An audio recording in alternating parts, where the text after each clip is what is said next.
भगवान गौतम बुद्ध की इन बातों में छिपा है अशांत मन को शांत करने का मंत्र। आप भी जाने, चंचल मन को शांत करना बहुत जरूरी होता है, क्योंकि अशांत मन में कई सवाल होते हैं और यह इधर उधर भटक सकता है। गौतम बुद्ध मन को शांत करने के आयामों के बारे में बताते हैं। बुद्ध अमृतवाणी हम सभी जानते हैं कि व्यक्ति का मन बहुत चंचल होता है। यही कारण है कि मन अशांत रहता है और कई तरह के सवालों का जन्म भी अशांत मन के कारण ही होता है। यदि आप जीवन में शांति चाहते हैं तो इसके लिए जरूरी है मन को शांत करना। लेकिन मन को शांत कैसे किया जाए? गौतम बुद्ध से जुड़ी इस कहानी के माध्यम से आप जान सकते हैं कि मन को शांत करने का क्या तरीका है। इसमें भगवान गौतम बुद्ध द्वारा मन को शांत करने के आयामों के बारे में बताया गया है।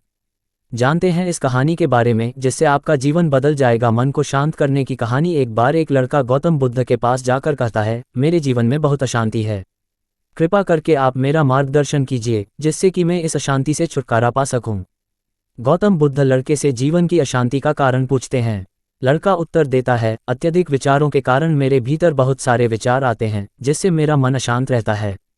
बुद्ध मुस्कुराते हुए कहते हैं, ऊपर आकाश की ओर देखो और बताओ कि तुम्हें सूर्य दिख रहा है। लड़का ऊपर देखता है और कहता है, धूप दिख रहा है।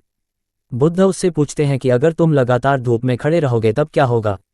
वह कहता है, मुझे अत्यधिक गर्मी लगेगी और शरीर में बेचैनी होगी। बुद्ध लड़के से कहते हैं कि अगर धूप में खड़े रहने से तुम्हें गर्मी लगती है तो इसमें दोष किसका है, सूर्य के ताप का या तुम्हारा? लड़का कुछ सोचने के बाद कहता है, इसका जवाब आप भी बताइए। बुद्ध कहते हैं, सूर्य का काम है ताप देना और ताप का काम है गर्मी लगना। ऐसे में तो दोष तुम्हारा ही है कि तुम धूप में जाकर खड़े हुए जिससे कि तुम्हें गर्मी लगी। तुम्हें अगर शीतलता चाहिए तो तुम्हें छांव में रहना होगा। ठीक इसी तरह चंचल मन का भी स्वभाव होता है विचारों और भावनाओं को जागृत करना। विचार क्षण भर के लिए होते हैं, लेकिन विचार से पैदा हुई भावनाएं देर तक टिकी रहती है। लेकिन ये तुम्हें निर्णय लेना है कि तुम्हें विचार और भावनाओं के साथ चलना है या अलग दिशा बनानी है। कैसे करें मन को शांत? बुद्ध कहते हैं, मन को शांत करने के लिए तन के आयाम पर काम करना सबसे आसान तरीका है। शरीर के स्तर पर हमारी कर्मेंद्रियां और ज्ञानेंद्रियां है। कर्मेंद्रियां कर्म और ज्ञानेंद्रियां ज्ञान से जुड़ी होती है।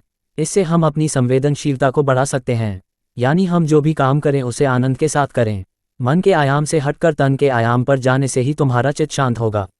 ऐसा करने से तुम मन के आयाम से हटकर शरीर के आयाम पर आ जाओगे, ठीक उसी तरह जैसे तुम धूप से हटकर छांव में आ सकते थे। मन के आयाम से हटने पर तुम्हारी जागरूकता तन पर आ जाएगी। जब तुम तन के आयाम पर काम करोगे तब तुम्हारा चित्त शांत होगा। इसलिए हर काम को तन के आयाम पर करने से मन स्वतः शांत हो जाता है। अपने मन के विचार और भावना को नहीं बल्कि सुर को सुनो। लड़का बुद्ध से कहता है, अपने भीतर के सुर को कैसे सुने? बुद्ध कहते हैं, किसी शांत स्थान पर रहकर जहां शांति हो, तब अपनी आंखें बंद करो और मन के भीतर चल रहे शोर से हटकर भीतर के सुर को सुनने की कोशिश करो। सुर निरंतर चलता रहता है, लेकिन बाहर के शोर के कारण तुम अपने मन के भीतर चल रहे सुर को नहीं सुन पाते हो। जब तुम अपने दोनों कानों को अपने हाथों से बंद कर दोगे तभी मन के सुर को सुन पाओगे। इस तरह तुम मन की अशांति से दूर हो जाओगे और तुम्हारा मन शांत हो जाएगा। सूचना सिर्फ मान्यताओं और जानकारियों पर आधारित है। यहाँ ये बताना जरूरी है कि यह मेरा वीडियो किसी भी तरह की मान्यता जानकारी की पुष्टि नहीं करता है। किसी भी जानकारी या मान्यता को अमल में लाने से पहले संबंधित विशेषज्ञ से सलाह लें। धन्यवाद।